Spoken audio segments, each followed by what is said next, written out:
ない人も OK マリオと旅に出ようドラマを作ろうロールプレイングゲームやり尽くした人も Come on 満足させますマリオです Oh yeah スーパーファミコンソフトスーパーマリオ RPG スーパーファミコンが4000円安くなるクーポン券付き Hey, what's up, everybody? This is KZ with a different type of content for me. This is going to be a review. Normally, I do off-the-cuff style live streams, but I wanted to start reviewing things and giving my general thoughts on them. And we're going to be starting with Mario RPG, a remake of one of the most important games to me. And we'll see how these things work out. And then maybe I can do some catch-up on some games that I've played throughout the year. Stuff like Final Fantasy 16. Maybe that remake of Dead Space, maybe that Jedi Survivor, Resident Evil 4. There's many games that I really enjoyed, and just generally have a lot of things to say about that I'd like to talk about in a format like this, but we'll see if this works. If you like this kind of thing, let me know in the comments, and hit a like on the video, and then maybe it'll appear in someone's algorithm going, why did they recommend me this thing that's gonna have 1,000 views at best? But, you know, let's get into it. So, Super Mario RPG is a particularly important game to me. It was the first RPG I ever played, and it taught me about video games having stories that go beyond get to the other end of a level after a few worlds of content. It introduced me to some really interesting characters, and it did a lot for Mario in general, I think, for me, that really elevated proceedings, where Square, at the height of their power after making things like the Final Fantasy games, Chrono Trigger, Live Alive, got to take on Mario and make it a good onboarding game where it's a very easy RPG, very easy to digest to get players into some of their other RPGs. And I think it did a good job for me, and I am pretty happy with the original. I played it more times than I can count. It was a really formative game for me, and I was really hoping this remake would turn out really great. And spoilers, it did in spades. But I'd like to really dig into it a little bit here. So first up, we're gonna do some general video game discussion, talky point things. First up, we're gonna do a plot summary. I'm gonna talk about the general story of Mario RPG. Fairly surface level, just to give you an idea of what we got going on here. It's not going to be like a video essay where 80% of this video's content is me discussing the story with a couple of cut-ins in between the whole thing. So, basically, we've got Mario attempting to save the princess from Bowser. It gets interrupted by a giant sword descending from the heavens, shattering something called the Star Road into 7 special star pieces, and crashing into Bowser's castle, sending our 3 main Mario players flying in different directions. Mario goes on his journey to go find the princess, and along the way meets new characters like Mallow and Geno, learns about the plight of the star pieces, and about that giant sword being connected to a dude called Smithy and his gang of weapons that he forges. He wants to make a world of weapons and take over the world, and soon, as the plot progresses, learns about those star pieces and the Star Road having the power to grant wishes. Decides he wants to take it for himself. So you're going through various towns, areas, dungeons, battling various different bosses, collecting these star pieces, 7 in all, to restore the Star Road, help out Geno, this special little star that is possessing this doll. You're also helping out Mallow, taking him on this journey with you. He's this little crybaby party member that has an interesting legacy that he gets to learn about as he goes to search for his parents and everything like that. And then, of course, Peach gets to be an active party member in this, and as does Bowser, and it gives them a little bit more characterization. I think the big winner out of all of these has to be Bowser, where he becomes way funnier.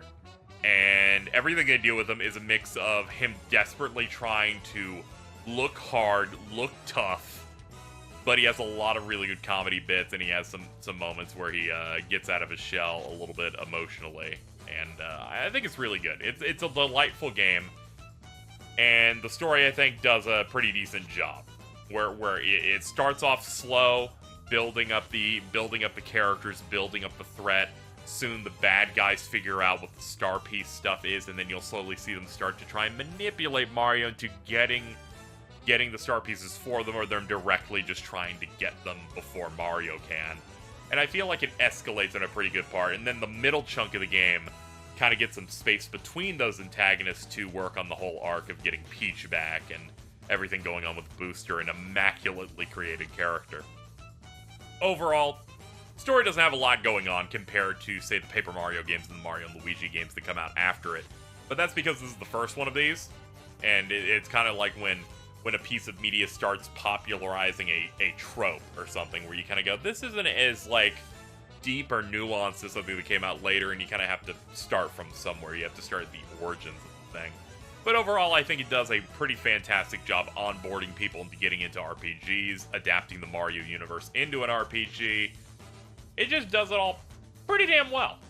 Gameplay-wise, you're looking at isometric-style gameplay with a mix of platforming, occasional puzzle-style stuff, some mini-games, because Square loves putting mini-games in their RPGs, really fun pace breakers, and a turn-based combat system that Persona 5 very likely looked and took some notes from this 1996 classic, in that your 4 face buttons control your 4 main actions, whether it be item, attack, defense, or special, for your special, like, magic-based attacks. And you've got that. You have a timed hit system, where if you hit the button at the right time, your physical attacks will do an additional thing, deal some more damage. You can also mitigate damage. And then there's some Mario-specific stuff, where, like, if he uses Super Jump and he times it correctly, he'll bounce up and do another, and another, and another. And one of the more iconic things about this game is there's a special piece of equipment unlocked only by doing 100 Super Jumps in a row, which is going to do an insane amount of damage, and is also incredibly hard. I think it's like a 2-frame window to nail that, so it's pretty difficult. But overall, the gameplay is pretty fun. At times, the isometric platforming can be annoying in some areas, like trying to platform on the Troopa shells for one very brief section, or when you're ascending Nimbus Land, it can be a bit ambiguous of like measuring the depth of a jump.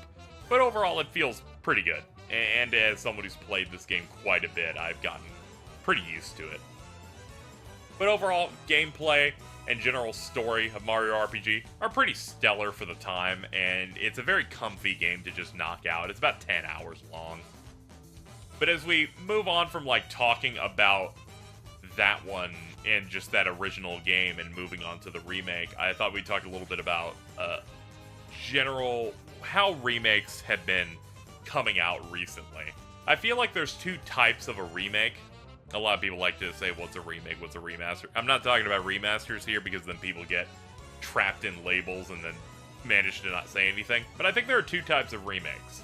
One is the incredibly loyal style remake, which is what Mario RPG is. I would put it in the same category, something like the upcoming Metal Gear Solid Delta, or something like, say, the Demon's Souls remake from 2020, or The Last of Us Part 1, where you're looking at what is almost the exact same game in a lot of ways, but the visuals have been updated. I would say that this one is more significant than any of the ones that I mentioned in that same grouping, because this is a game from 27 years ago, where technology was sprites, whereas all the other ones I mentioned are more of a 3D looking game, where you can definitely see the visual upgrade, but this feels a little bit more significant, because a lot of times you couldn't tell what a sprite looked like in the original or what it was trying to convey. And now when you see it in this 3D way, because they have not changed the designs of basically almost anything in the game, it allows you to go, oh, this basket over here, I can actually see that it has Disc-kun on it, the mascot for the Famicom Disc system, and stuff like that. And kind of going, oh, that enemy is like wearing a suit, and its eyes are in there. I could not figure out that that's what that enemy was supposed to look like. So there's a lot of interesting stuff like that. In the end, I'm not really going to begrudge remakes that don't really rock the boat and just kind of do a visual overhaul, because in the end, it's trying to get some form of the game up on modern platforms and that kind of thing. I'm not really going to join a discussion about whether or not a game is a remake is going to replace the original, this quest to always find the definitive version of a thing, because it kind of just comes off as like, can I pretend the old thing didn't exist?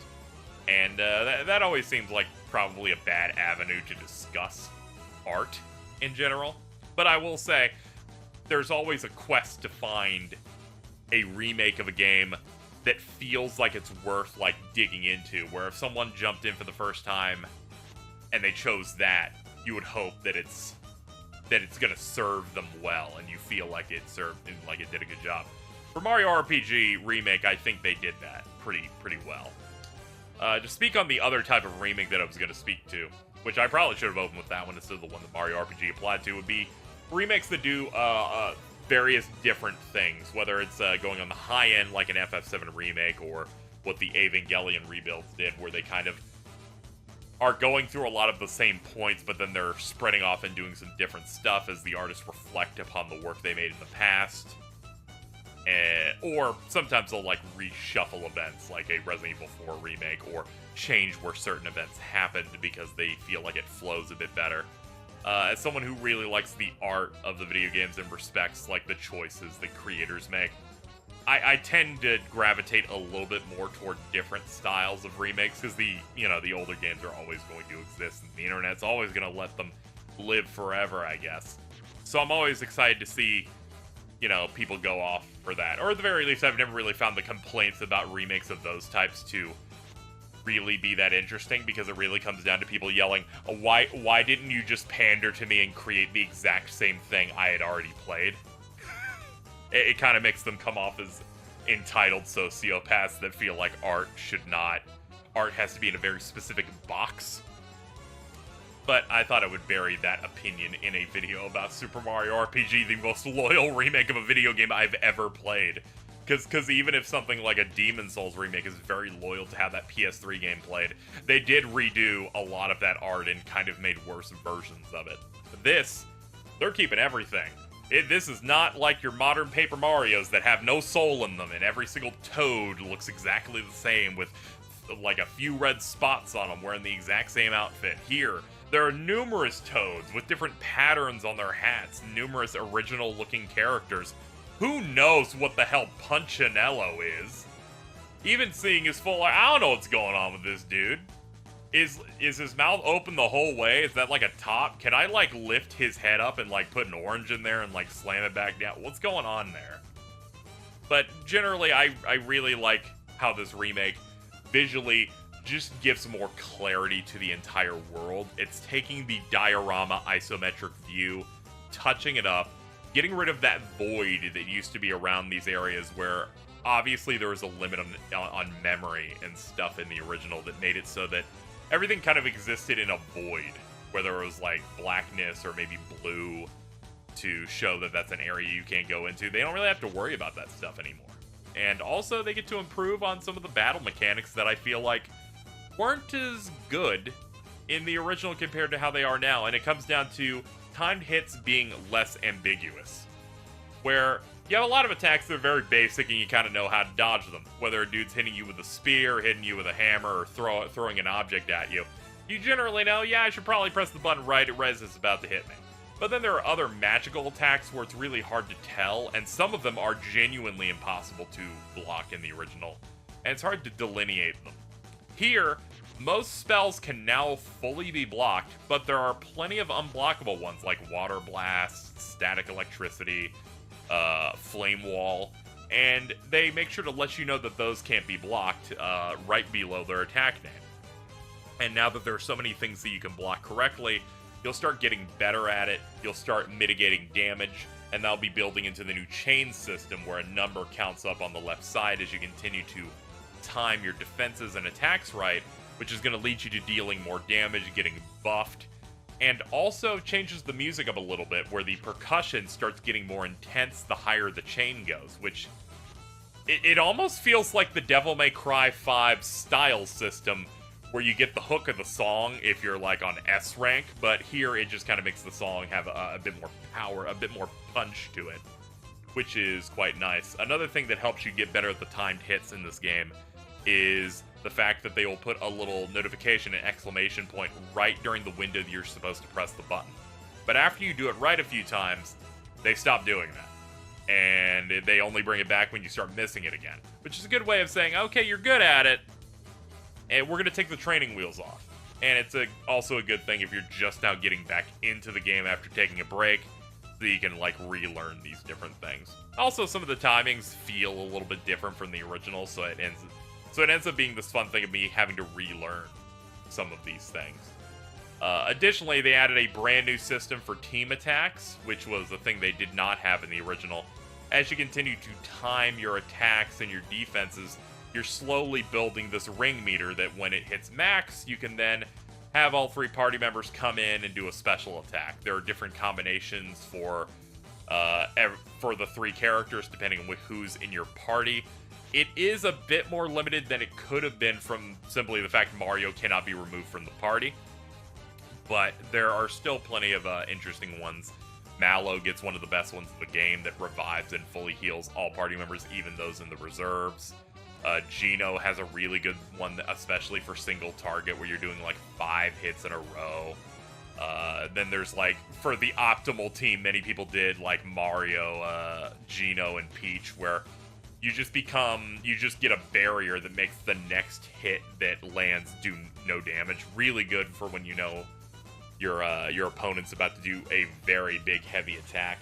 The team attacks are pretty cool. I enjoy them. It's a nice little reward for a little bit of burst damage. And if you're, say, Mario and one of your party members is incapacitated, they do give you a team attack in the form of a toad, giving you a little treasure box, and then you jump on it, and then it gives you a special effect. So they even accounted for that kind of thing. Overall, these systems seem pretty smart. They are added onto a combat system that has basically been unchanged from its original, aside from making it a little bit easier to figure out how to do the action commands, the timed hits, and making you able to defend more easily.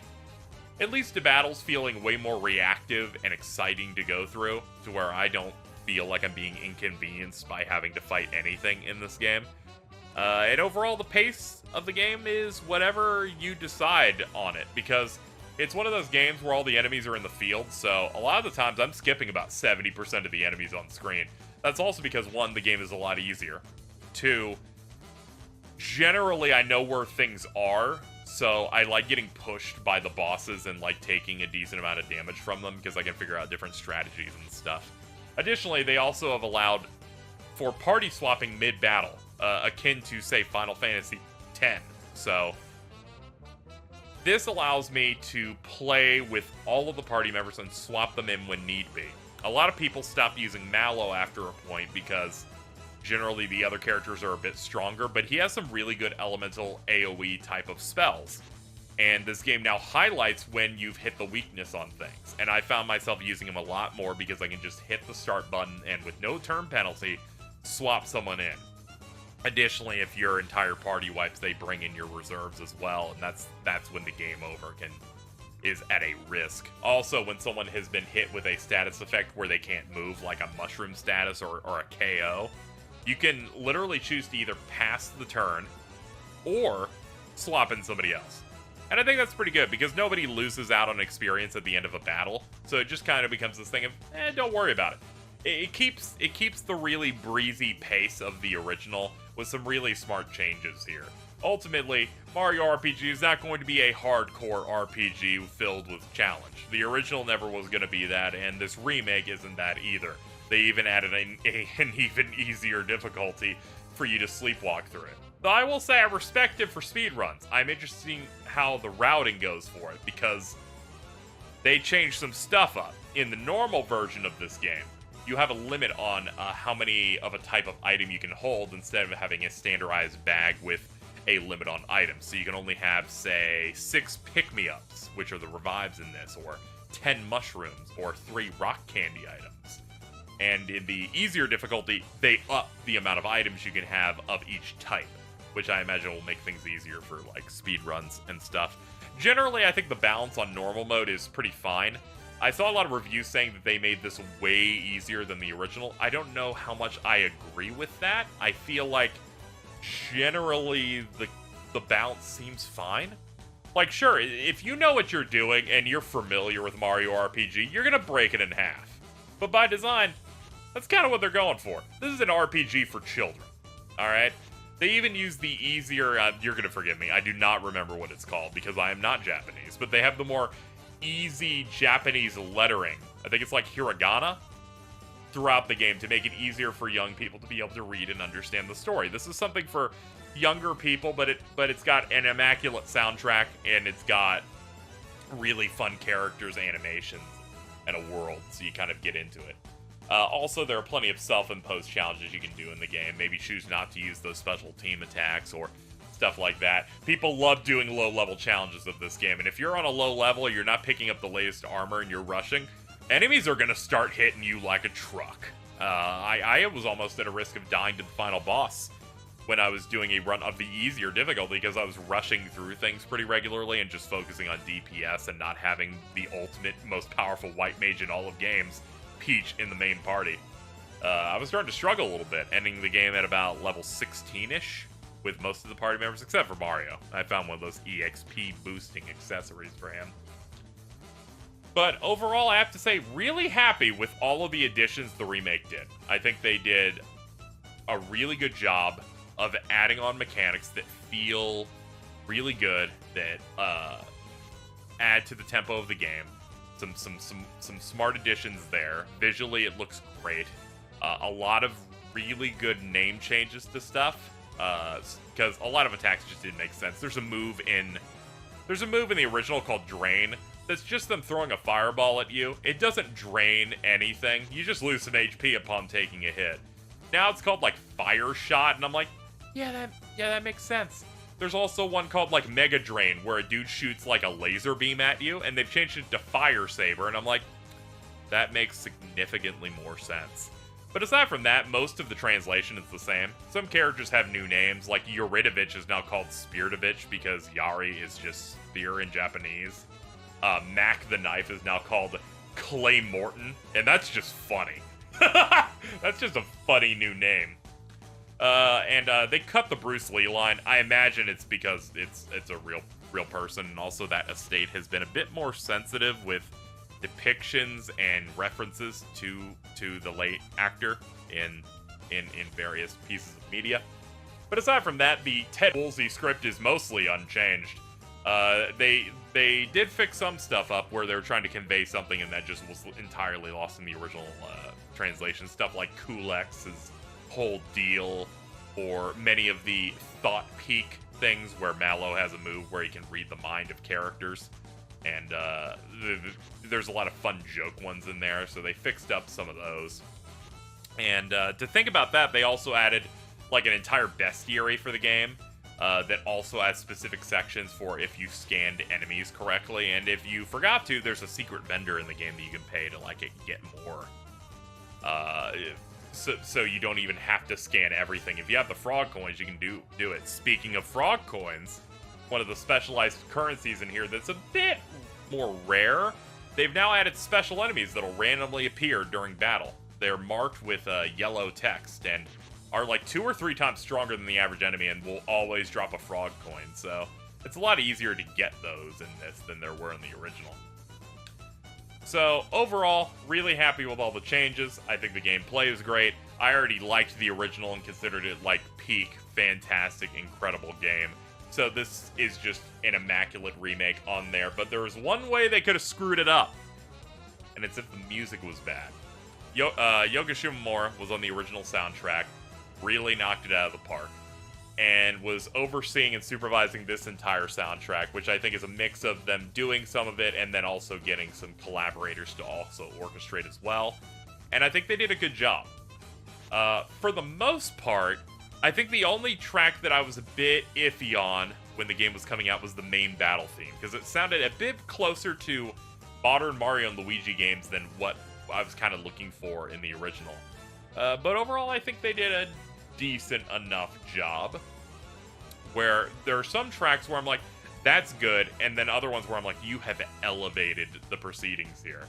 I'm going to do a couple examples here. First up, let's check out the main boss theme for the major boss's Battle Against an Armed Boss, where I feel like you have the original one that does a very good job of being, this is a climactic boss fight, but is also very silly.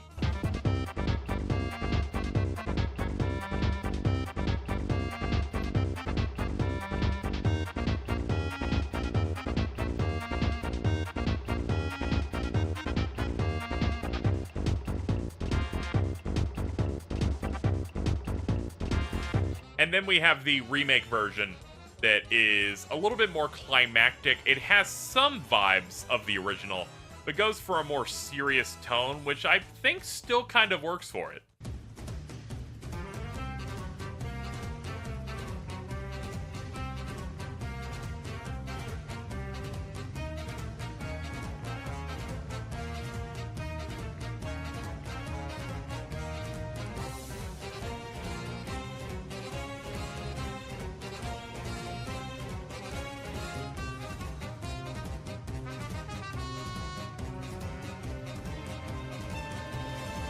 And then we'll have something like My Name is Booster, which is a really good field theme in the original.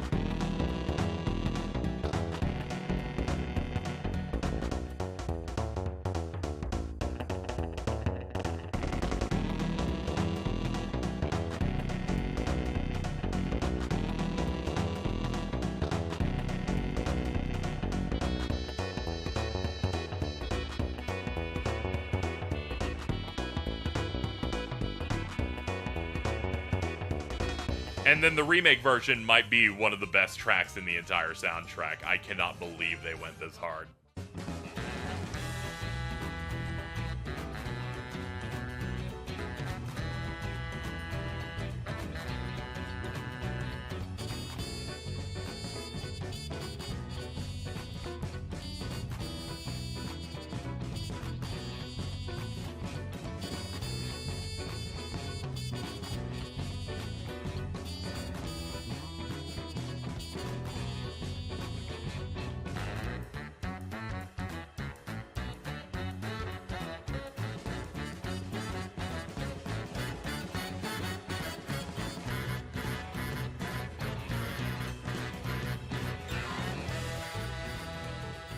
Overall, in terms of soundtrack, I feel pretty great about it. There are some things that I can complain about. A lot of the tracks had something of like a vinyl record scratch effect in the original that's a bit more subdued.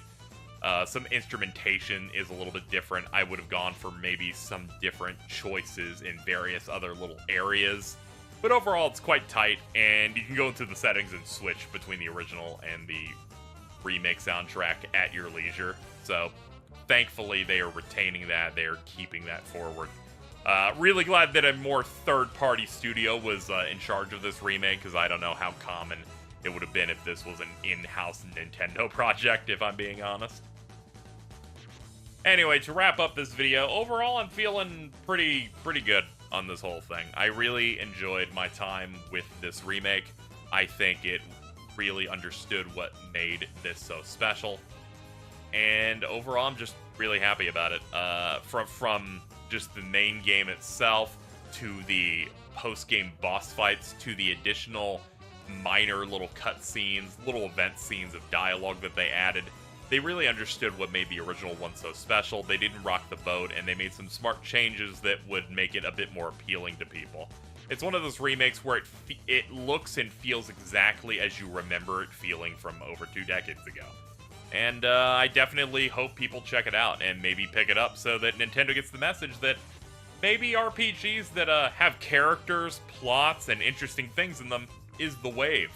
And hey, if we're truly lucky and have the mandate of heaven, there'll be a Super Mario RPG 2 made by the same developer, because I believe that they can deliver something truly special, because even I did not play any of this developer's previous projects for the most part. But the post-game fights alone show me they have a really good grasp on encounter design, so I'd love to see them really play more in this specific style of Mario RPG. Anyway, that's it for me. Anyway, this was Peak. I gave it like a 10 out of 10 on my media thread. I'm sorry, the ending, if I wasn't streaming at the time, would have made me cry. It was really great. I loved it. And if you like this video, let me know, because then I could, in fact, maybe make more of these. On various things as I finish them, or whenever there's a piece of media that I feel strongly enough about that's worth talking about. Anyway, that's it. I'm gonna go now. Bye-bye. I love you. Bye-bye.